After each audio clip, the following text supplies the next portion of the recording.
Today's episode of DRL is brought to you by Hella Cocktail Company. My guests don't just come to DRL for me. They also come for the cocktails. Luckily, my friends at Hella Cocktail Company have my back. These guys make amazing mixes, from Bloody Mary to Margarita to Moscow Mule. They also make cocktail bitters, my secret ingredient, and now yours too. It's easy to feel like the best bartender in town when every bottle comes with a simple recipe on it. Hella Cocktail Company, bold flavor, real ingredients, hospitality. Mixing it up since 2011. Shop the collection on Amazon Prime or use code DRL online at hellacocktail.co for free shipping.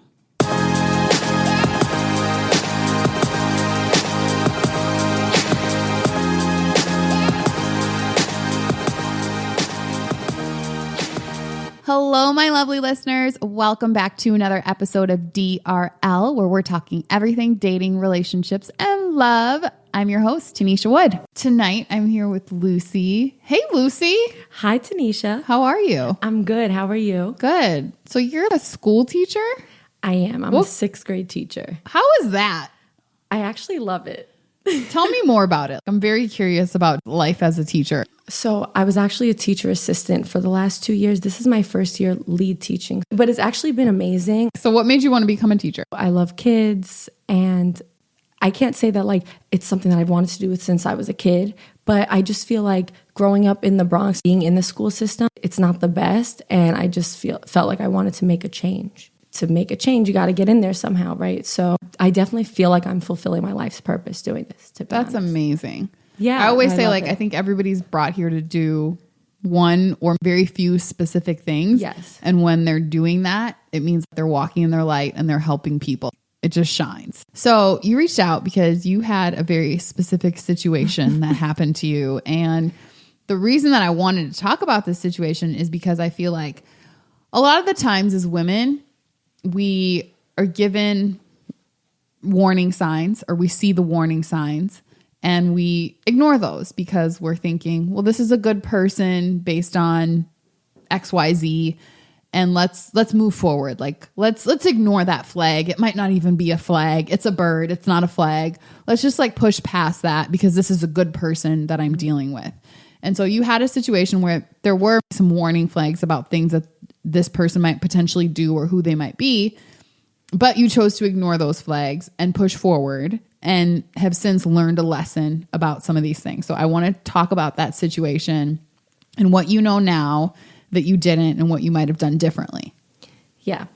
So there was definitely a lot of red flags. So first thing, it was my first relationship. Like, I was in love. I thought I was going to get married. You know how those go. Now, let me ask you something, Lucy, because I'm curious. So I also have guests that I interview that are from the South or the Midwest or grow up in places that really have that mentality where they're like, out of college, this is just what you do. You get married to your high school sweetheart or whomever.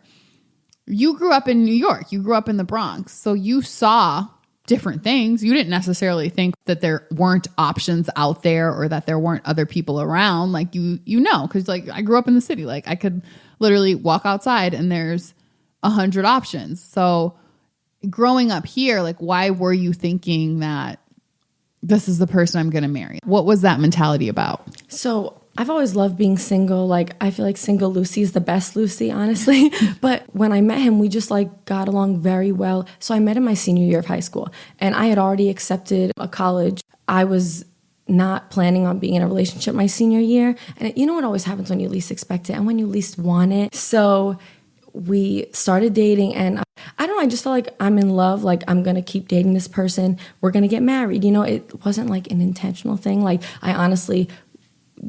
in the back of my mind, I think I had always thought like, oh, like I still want to be single. Like, even in a relationship, like just being single is just really good, especially at this age. And especially when I was in college, it was really hard to be in a relationship my freshman year, especially, well, a controlling relationship, like a really toxic relationship. It was difficult to be in.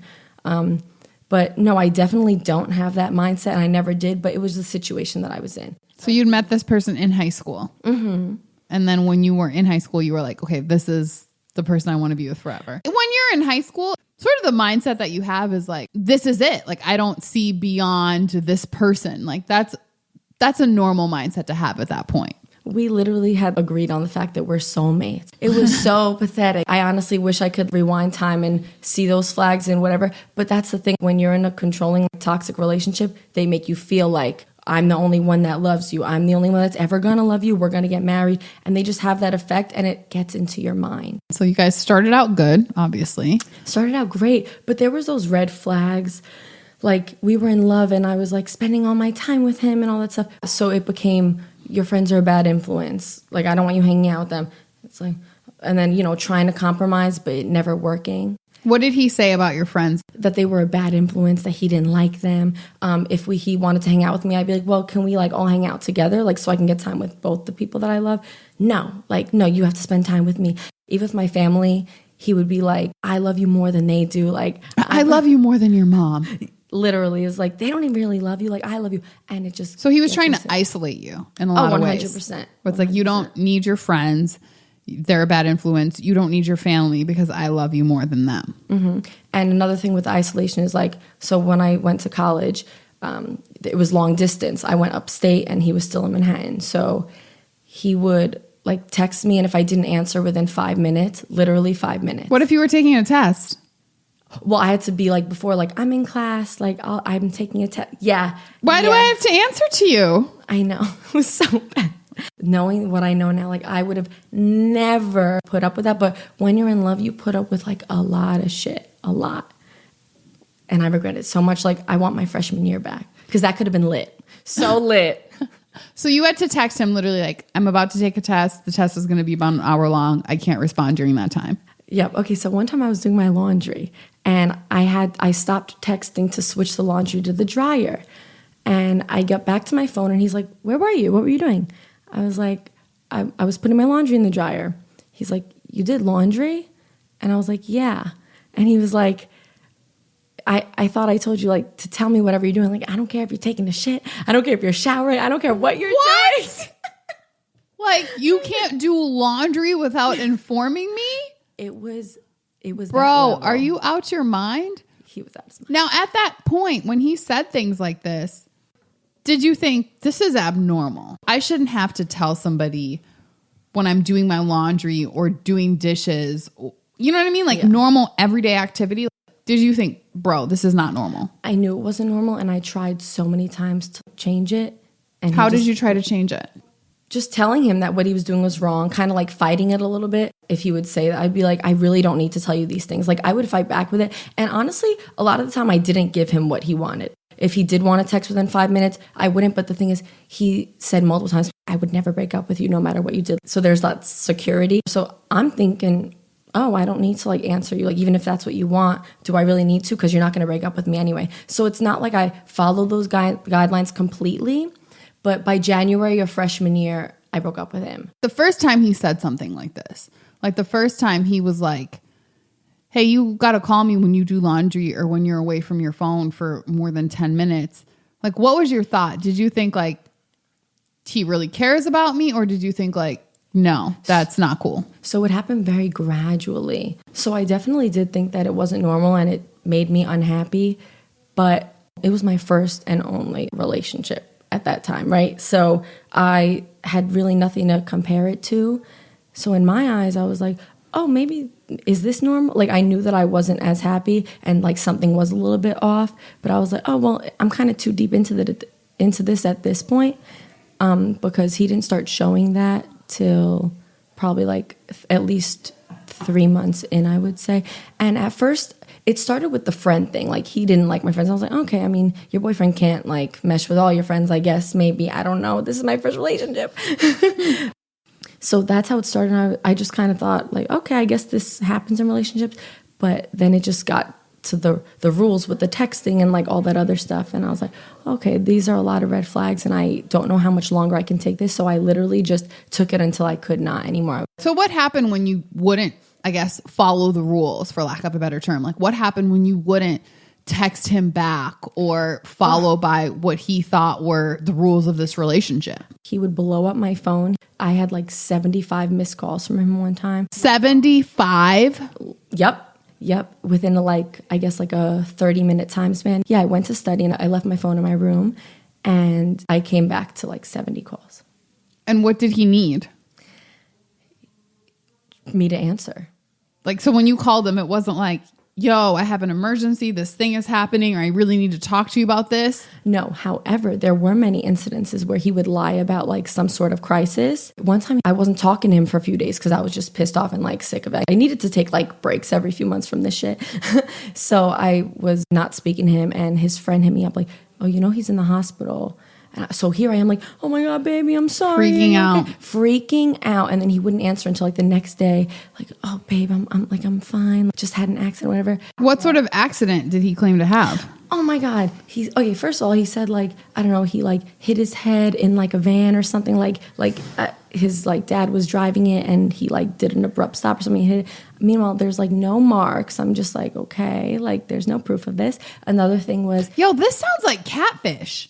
Do you ever watch Catfish on MTV? I do. And these are the sorts of stories that people tell where it's like, so we were supposed to meet in person for the first time and she got into this car accident and now she's in the hospital. But it's almost like this level of playing on your emotions when it's like, oh, there's nothing left for me to say or do. Let me play on like human emotion. And human emotion is if somebody's hurt, no matter how angry I am or what I'm feeling towards them, I'm going to kind of come to their rescue, especially in a situation like that where it's like, some sort of uncontrollable physical thing. You know what I mean? Like, I'm going to come to their aid. So if I'm mad at you, but you tell me like, oh, I've been in a car accident. I'm like, oh, well, screw what I'm mad at. You're hurt. You're like physically hurt and I have to be there for you. And it's completely like playing on your human emotion of like just wanting to have sympathy for somebody who was in a helpless situation. Right. No, and I tend to do that. Like if I'm in a relationship, even if I'm mad at you, it's just no matter what, like if you're in need, like I will come to your rescue, obviously. Like that's what humans do. But yeah, he definitely took advantage of that. And as for, the other example was when we were, so I was upstate and he had told his friend told me that he was like, oh my God, he's in the hospital because he was in class and he just like fainted in class. So he had his friends lying for him? Yes. I was so pissed off at him. I was done with his friends. Like, yeah, so that just got me to my breaking point. How did you find out that he was lying about those things? He eventually admitted it like a few months later, like as a joke, like, I was lying about that, right? What was your reaction? I was pissed. But, then he played the, I love you though, blah, blah. But then you know what else he would do? So rewind to like basically the main reason for quote unquote trust issues. So the reason that he would give me all these rules and stuff while I was at school is like, because, you don't pick good friends and they're bad influences. And I have trust issues with you because basically I had kissed people before him and he had not kissed anybody else. So you had had a history in a life before him. I know, shocking, right? And so because of that, you couldn't be trusted. Yes. And he had not had a history before that. Correct. And because of that, he could be trusted. Yeah, that's how it works, right? Did you believe that? Like at the time, were you No. So I can understand thinking about someone touching your significant other and being especially when it's your first love, whatever, but you move on from that. You were not there and it's life. It happens and you just move on. You don't be immature about it and get so mad. And you could be mad about it in silence. But every day he would say to me I'm thinking about it again. I'm thinking about those guys who kissed. Before he met you. Yes. These were people before he yes. even knew you. I'm literally so loyal. These weren't we broke up. I met some people. I did some things and we got back together. These were people that happened before he even knew you. So the people that he didn't even know. And he was like, I'm thinking about it. Yes. And occasionally, if we would walk around my neighborhood, so he requested to know their names and see their Facebooks and whatever. I don't know why guys do. I don't know why that's a thing. It's not a thing. But why? It's not a thing. I've never had any guys say to me so who did you used to date before me? Let me see all their photos and tell me everything that happened. I'd be I know. I wouldn't want to know. I don't ask. I know that you like to you want to know. I want to know. Mm-hmm. But I'm not bold enough to be like, what's her Instagram? Like, I'd be like, let me do this. I know this is a little weird, so let me do this snooping on my own time. But like, he's like wanted to know everything about everything that happened before you guys got together. Yeah. And like, was there a tongue? Was it just a tongue? Like all these what? Like details. Yes. Wow. And I guess he thought like it would help him move on if he knew all details. But you don't have to move on if these things were all happening before you even came into my picture. Like, what do you have to move on from? Yeah. And it was very frustrating because like, I personally think that I was like a great girlfriend and like I did everything I could to make up for the fact that I had a past. So I was so good to him. And then even with all I did, there was no stopping the like, I'm thinking about it again. Like, why did you have to do that before me? I was in my own personal hell. It was horrible. So every time he literally would just start like, I'm still remembering when you did these things that you did before you even met me. So every time we would argue, like he'd be like, why didn't you answer? Like, were you out kissing someone else? Like, even with like, I'm like, no, bro, I was doing my laundry. Like, calm down. But Lucy, were you thinking this is crazy? Yes. Like, I mean, I know it was your first relationship, but still, like, you had to be like, I can't have like my kisses from junior high brought up right now. Like, this is a lot. There's a difference between knowing that it's crazy and actually doing something about it.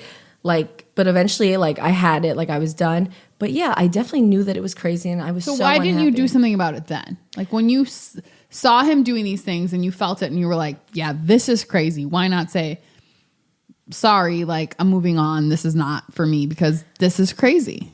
I guess I don't want to say I'm a hopeless romantic. I'm not. But I like to, I guess, give things my all. And I was in love, and I just kept imagining, like, would life be better without this person? I don't know. Like, I kind of knew that it would be better, but I'm like, he was always there for me. There was horrible things, right? But there was also the ups. So I think I stayed for the upsides, but I didn't realize that the cons were outweighing the pros. Until, who was like, causing the horrible things?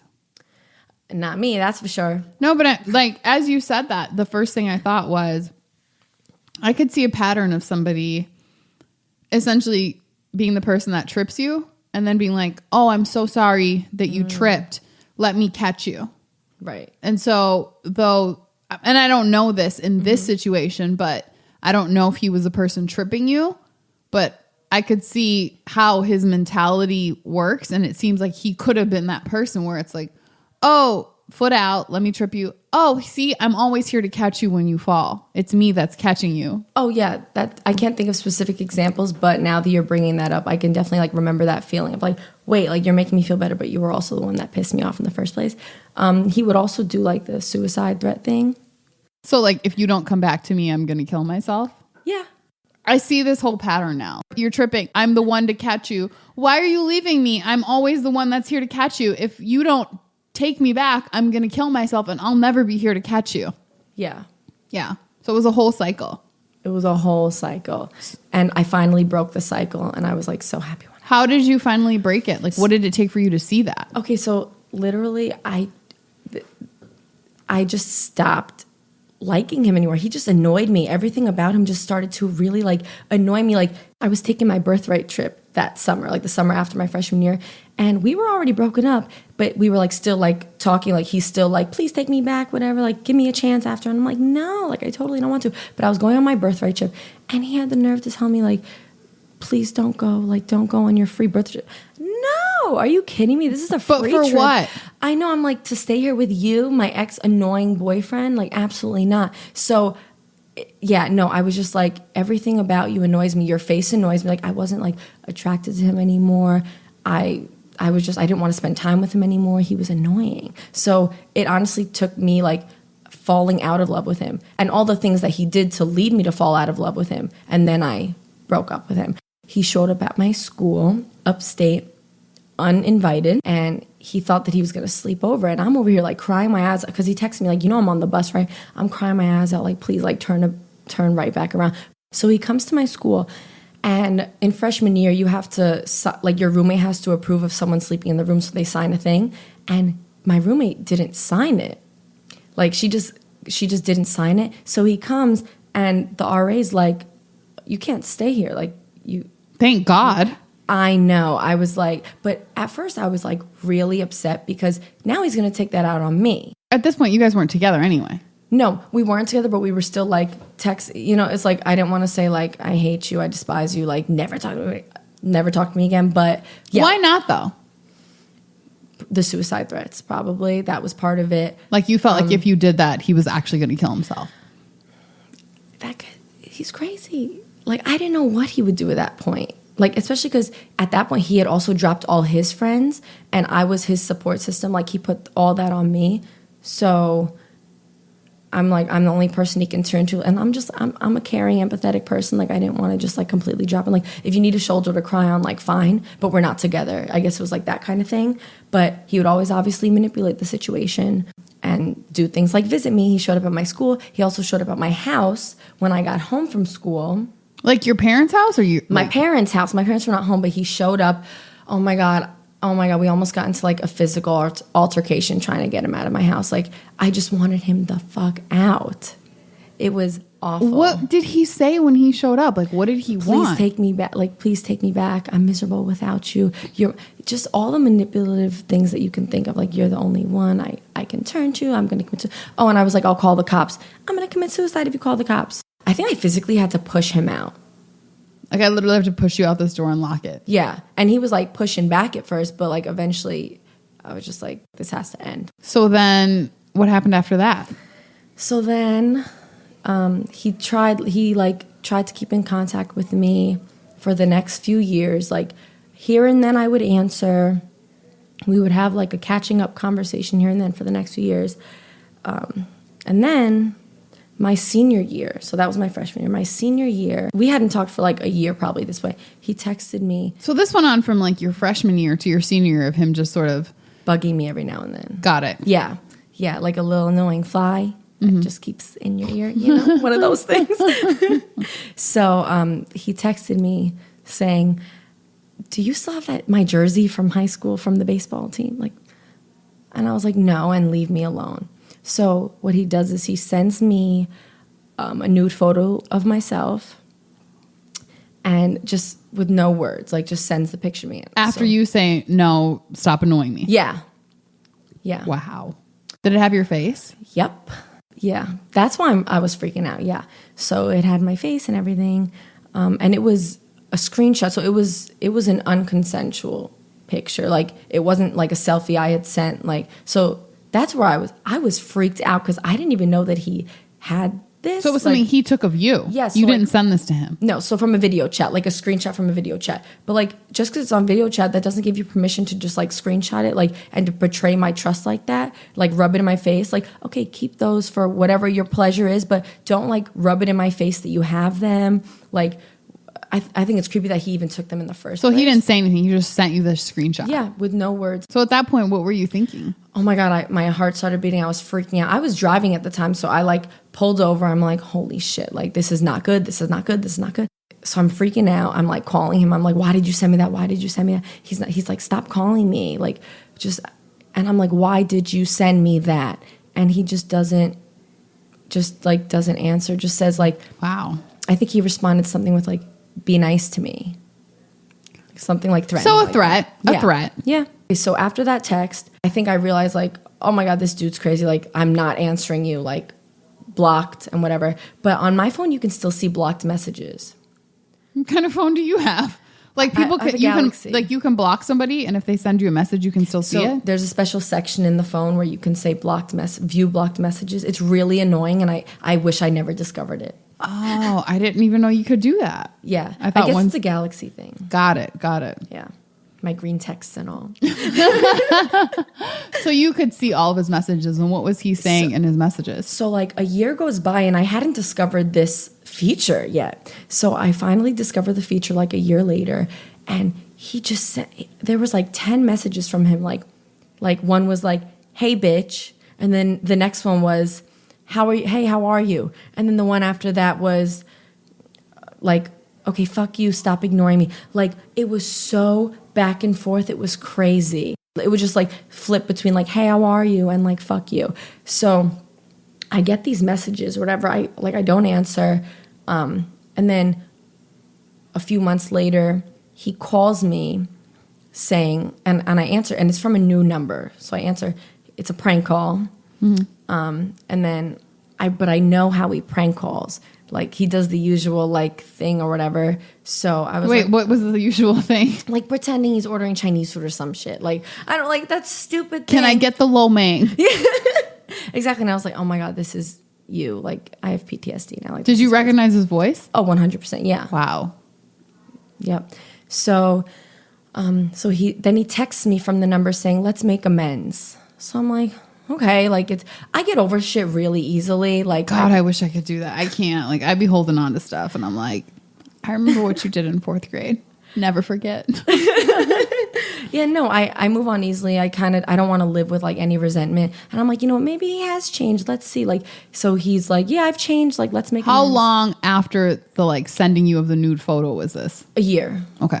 Yeah. So I was like, okay. He's like texting, like, yeah, I've changed a lot, like, yada, yada, yada, whatever. So I'm like, okay, cool. Like, we're catching up.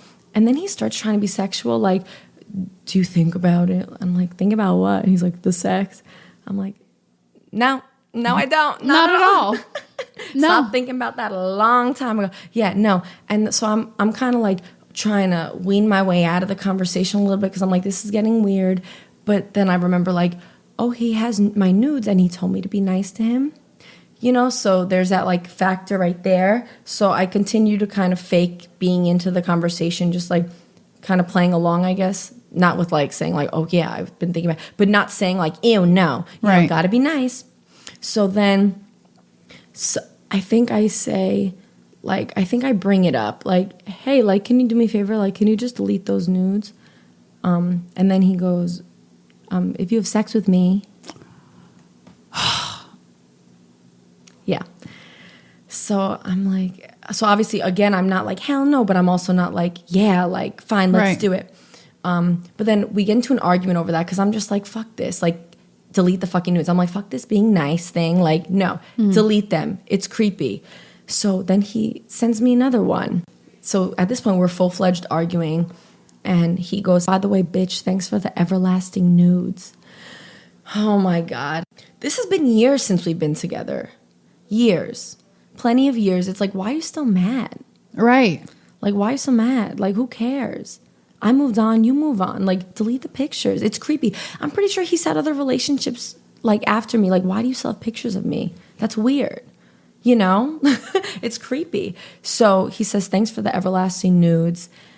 And I'm freaking out because at this point I'm a teacher. Like, I can't, that's not a risk I'm willing to take. So I Google, like, what to do when someone's, like, blackmailing you.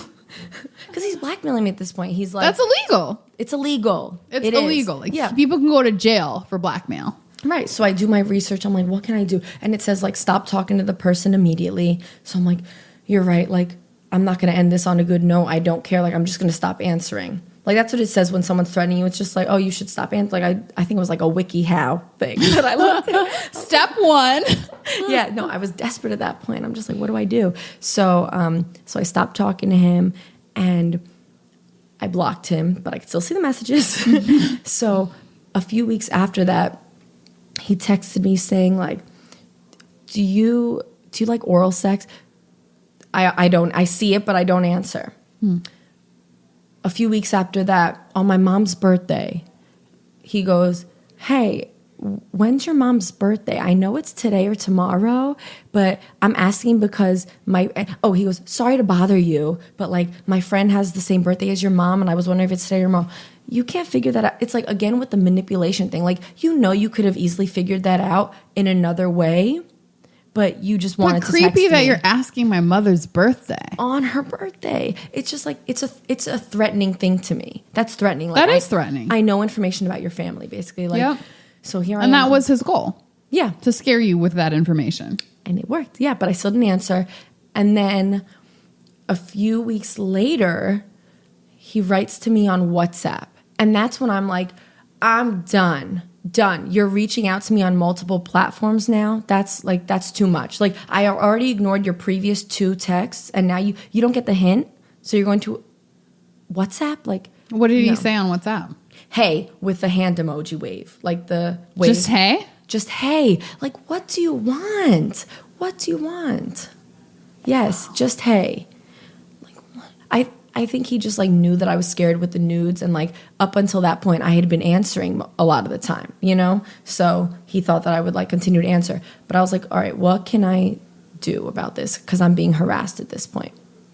Like, I've told him to leave me alone, and I'm obviously giving hints. Hello, I'm ignoring your text. Don't write to me. And he knows that he's annoying me, I'm sure. So I go to the police station and I'm like, what do I do? Like, I'm being harassed by an ex-boyfriend. And they said the best thing to do is get a restraining order, an order of protection. So I go to the family court and I get my order of protection. And then I find out that I need to serve the papers. To him? Yes. You have to serve them so to him? I need to get someone to do it. Okay. So I could hire someone for a price, or I can get a friend to do it, whatever. So I called all my friends and I was like, who would be willing to do this for me? Which one of my friends is really my friend? So I had a friend that was willing to do it that night. I can't have things hanging over my head. I was like, let's just do it because court. Get it done. Yes, get it done. I don't want to think about this anymore. So court was in 2 weeks from then. It was going to be in late February. So it was like early February by this point. And I was like, yes, so let's just do it now. So we go to his house. And I was like having anxiety the whole time. I'm like, what if he sees me? Because I had to kind of like walk them to the front because it's like a weird entrance, his building. So I showed them where it was. They went upstairs and he wasn't there, so they affixed it to the door.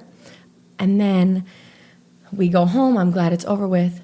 And the papers say, the order of protection says you can't contact me. Of course, the first thing he does is contact you. Just wait, girl. Just wait.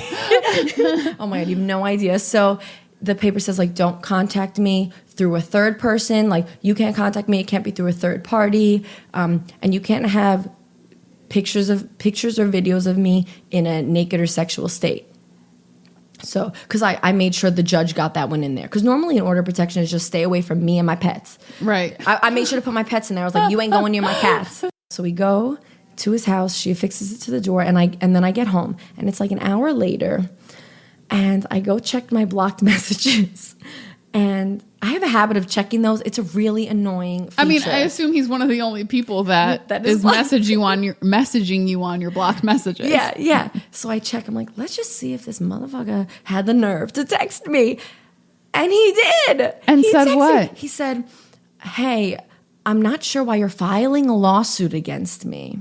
First of all, it's not a lawsuit. Like, read the damn papers. Read them. He goes, I'm not sure why you're filing a lawsuit against me, but I don't need this right now.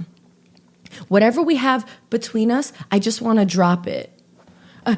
He's like, we dated so long ago. It was just a stupid young love. But all right, but why have you been bothering me? You've been young love texting me nude photos of myself. Mm-hmm. So, yeah, long ago, young love that you were doing like 2 months ago. Yeah. So I don't feel bad at all because I'm like, dude, you had this coming. I warned you. Like, I haven't been answering. What do you think happens to people that harass people with photos and try and blackmail? Wow. Yep. So he texted me, and then immediately I'm like, 911. Hello. I was like, someone violated the order of protection. And they were like, oh, okay. Do you feel like you're in immediate danger? I'm like, kinda. This dude's crazy. He's shown up at my house before. He knows where I live. Like, I do, like, not immediate danger, but like, I never know what this kid's gonna do. Right. He honestly has no boundaries.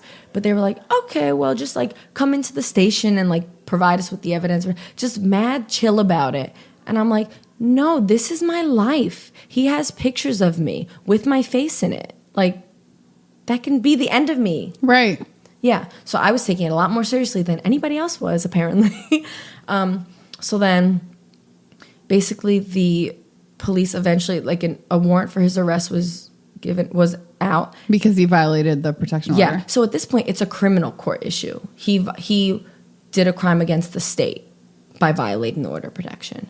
So that's when so at first it was just family court. Now it's criminal courts involved. So he had to surrender himself to the police station. So he came to the precinct and he surrendered himself, and they took him to court. And that's where I had to go to the district attorney's office and like give my statement and everything. Because now it's a bigger issue. It's an issue with the state. So I gave my statement and all that. And I spoke with, there was a very empathetic woman. Like, she gets it. Like, she was like, yeah, I wouldn't want pictures of me out there either. Like, it's horrible. I'm seeing just an episode of SVU with Mariska Hargitay at the beginning, and so I'm picturing this whole station at the precinct, and she's like, so then what happened? And, now I'm picturing it. Yeah. So now I'm talking to Mariska Hargitay. So I'm talking to Marisha, and basically she says like, okay, like I'll figure out what I can do about those photos. So I'm like all relieved and stuff. I'm like, yay, like he's gonna like get what he's got coming, and I'm gonna get my photos gotten rid of, yay. But like weeks go by and there's just like no update, and I'm trying to keep in contact, like, hey, so like any idea what we can do with the pictures? I know exactly where they are. Like, they're in his iCloud and they're in Facebook Messenger. So I'm like, can't we like reach out to Facebook? Can't we do something? Like, you're the district attorney, like, come on, like, let's figure something out. Like, this is my life. So to this day, I like haven't heard back, like nothing really. I know that he had. Did he reach out to you after that? Hell no. I'm pretty sure he learned his lesson. I hope. But it took you probably getting involved with the district attorney for him to even learn, like, no, this is serious. Yeah, even when he was served the papers, he still violated the order of protection. Like, this kid has no boundaries. Like, I'm sure he knew he was breaking the law. If he read the papers, it clearly says you cannot contact me. And if you do, you'll be arrested. So then I had to show up to our court date. So I serve the papers. He violates them. He has this criminal court case going on, but the family court case is still ongoing. So I still have to show up to court and see him. So I haven't seen this kid since like freshman year of college. So it's been a few years, and I'm just like very nervous. Like, I don't want to see him. Like, why does this process even involve that? Like, why would you want to see someone that's been harassing you and threatening you like that? So I had to see him. He had a lawyer and everything. He came official and ready. Yes, he had this like outfit on and everything. I came by myself. I'm like, I have nothing to defend. Like, you messed up. So he has his lawyer, and the lawyer has the nerve to say, well, he texted her because of I think he didn't understand the order of protection. Like, all you have to do is read it and you'll understand it. So the lawyer's trying to like defend him and his reason for texting me. And then he says, well, I think that, she has her own agenda. The lawyer says this? Yeah, about me. And I'm here rolling my eyes. Like, an agenda. My only agenda is to get those photos out of your phone. Like, I just don't want you to have those pictures. I don't want to ruin your life with a criminal case, like whatever. I just want those pictures gone. That's all I want. It was like a 5-minute case. It was quick. I didn't even get to say my piece. It was a male judge. I don't know if that has anything to do with it, but he was making light of it, kind of like, you don't text her and you don't text him, and we can like not deal with this anymore. And I'm like, it's not about the texting. Like, you didn't even talk about the whole nude photo aspect of this case. Like, that's the most important thing to me. And he just kind of like brushed over it. During the process, when I was trying to figure out like the order of protection and like I was still speaking with the police department. They were like, detectives were calling me because there was kind of a pending police report. So before I got the order of protection, the police recommended that I do a police report for like harassment. So I did that. So I had detectives calling me from the precinct. And the weirdest thing, like, so these male detectives were calling me, and one detective, so we were just talking about the situation, and he said, so I told him a lot of the photos are unconsensual. Like, some are ones that I sent, but a lot of them have my face in it and stuff, and they're not consensual. Like, they're screenshots and things like that. And he goes, yeah, and you probably didn't look good because you weren't posing, like you weren't ready for them. Wait, what? So you're suggesting that I'm mad at these photos because like I didn't get the right lighting and I wasn't posed right. So like, I'm just mad that he has bad angles and bad shots. Yep.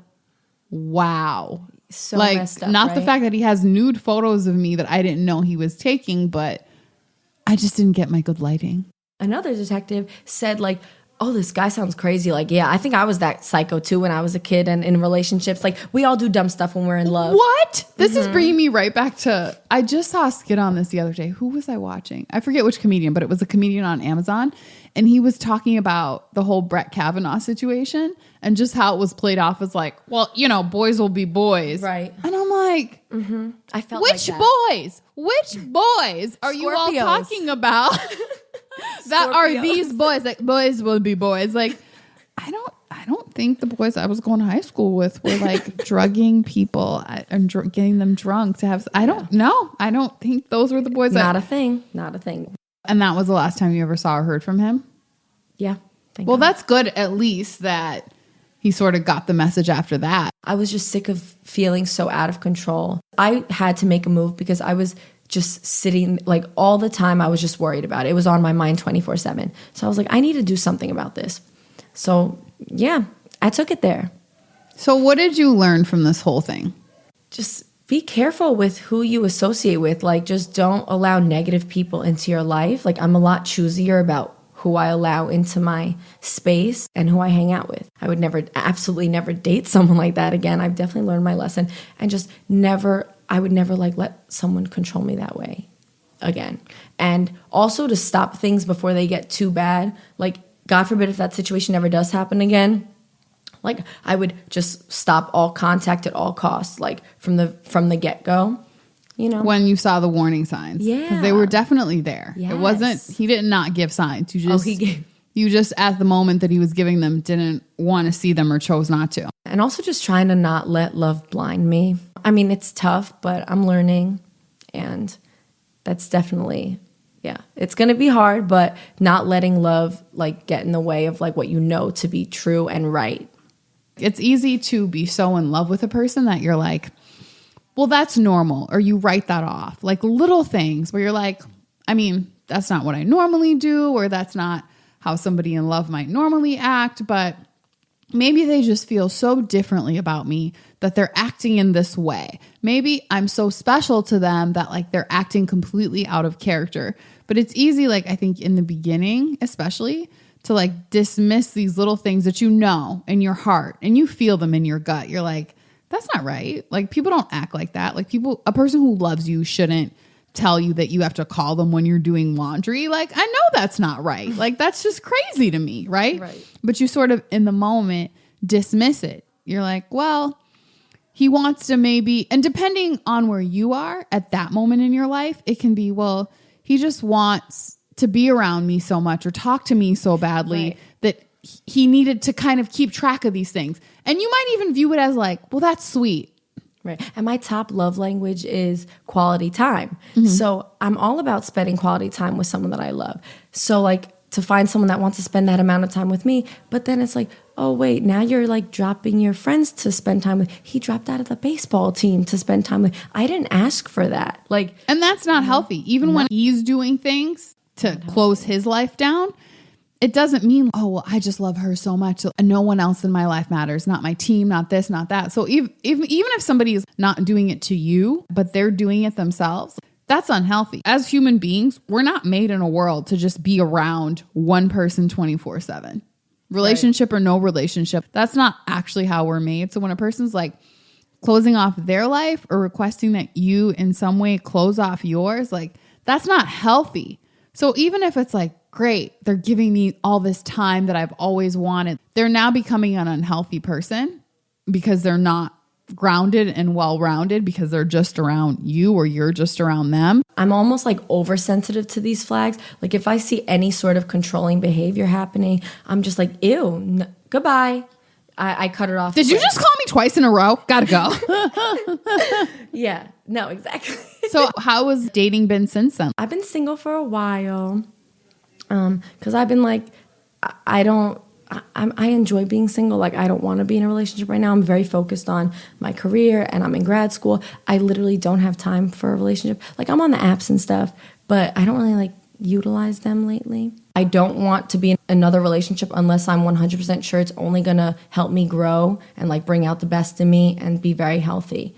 So I haven't yet like found a guy that would provide me with that. So I'm not like in a rush, you know? I'm looking to like stay single until the right one comes along. That's a good attitude to have. I think especially at this age, like, you know, I say no one should be married before 30. I totally agree. I 100% agree with you on that. I was in like a 30-hour car ride with my little brother, and I was like, just so you know, Travis, like whatever you do, do not get married before 30. If I have to repeat this 10,000 times, and then I proceeded to give him examples, and I was like, see, all my friends that are divorced, guess what? Why they're divorced? They got married before 30. Don't do it. No, I have no intentions of doing it.